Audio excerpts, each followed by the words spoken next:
All right, let's jump right in. Today we're talking about predestination or qadar. And you know the big question that always comes up? Are we just puppets on a string? Is everything already written, set in stone, or is there something else going on? Something maybe a lot more empowering.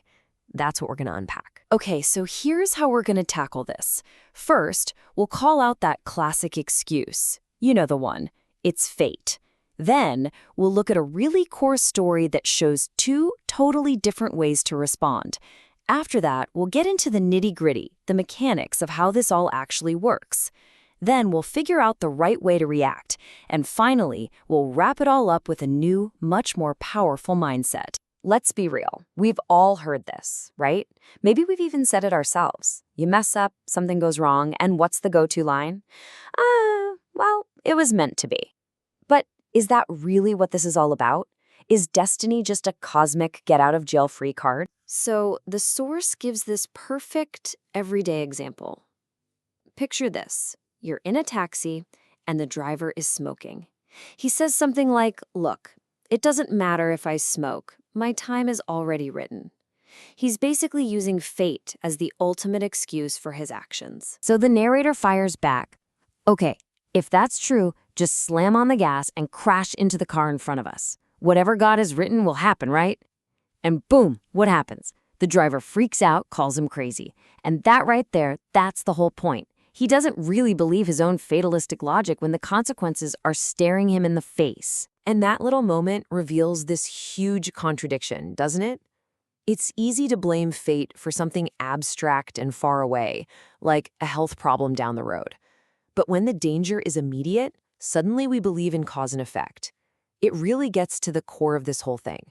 Where does God's plan end and our own personal responsibility begin? So to really dig into this clash between taking responsibility and just blaming fate, we have to go way, way back.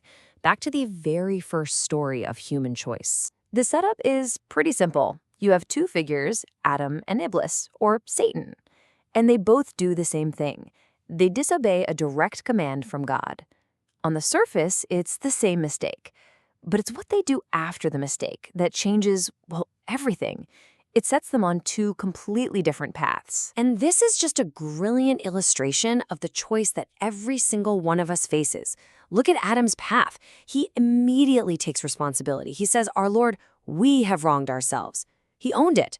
But Iblis, he does the exact opposite. He points the finger and says, "My Lord, it's because you put me in error." He uses the decree itself as his shield. And this really hammers home a fundamental principle here. Qadar, or predestination, is something to be believed in, for sure. It's a source of peace. But it is never meant to be used as an excuse. The path of Adam, that's the path of accountability. Okay, but you might be thinking, how does this all work, like mechanically? If there really is a grand divine plan, what part do we actually play in it? It's a great question, and to answer it, we're given this really hopeful 4-level framework. Think of it like this. Level 1 is knowledge. God knows everything. I mean, everything. Past, present, future. It's complete, perfect knowledge. Level 2, that knowledge is written down. It's recorded. Level 3 is will. Nothing, and I mean nothing, happens unless God wills it to happen. And finally, level 4, creation. This is where it all becomes reality. Everything is brought into existence, and that includes our actions. Right. So this is the big paradox, isn't it? The million-dollar question. If everything is already known and written, why should I even bother? What's the point of any of my choices? And this leads us to a really, really crucial distinction. Honestly, understanding this next part unlocks the whole thing. Okay, so check this out. It turns out there are two kinds of decree. First, you have the fixed decree. Think of this as the ultimate master blueprint, the mother of the book. It's unchangeable, and only God knows it. But then you have what's called the changeable decree. This is what the angels record, and this is where we come in. This decree can be influenced, even altered, by our actions. Things like prayer, giving to charity, keeping ties with family. It's like our choices can actually change the script as it unfolds. Once you grasp that, it totally reframes the whole idea of taking action. Suddenly, it's not about you fighting against your destiny. It's about you actively engaging with it in the right way. There is this amazing story about the Caliph Umar. He's about to enter a town, but he learns there's a plague inside, so he decides to turn back. Someone challenges him. Are you trying to run away from God's decree? And his answer is just profound. He says, we are fleeing from the decree of God to the decree of God. Think about what he's saying. He means that choosing safety over the plague is also part of the decree. It's like fleeing from the decree of sickness to the decree of medicine, fleeing from the decree of ignorance to the decree of learning something new, fleeing from poverty to the decree of working hard. Taking action isn't defying fate. It's choosing which part of the decree you're going to engage with. And here's the golden rule that ties it all together. If something is decreed to happen through a cause, it can only happen through that cause. So if success is written for you through studying, guess what? You're not going to get that success without opening a book. The cause and the effect are linked. You can't just sit on the couch and wait for destiny to deliver. So what does this all mean for us day to day? It means we can build this incredible mindset, one that's not about fatalism, but about something way more powerful. It's this perfect balance between putting in the work and having faith. You end up with two completely different ways of seeing the world. On one hand, you have the weak believer, who just waits passively for things to happen to them. They're a victim of circumstance. But then you have the strong believer.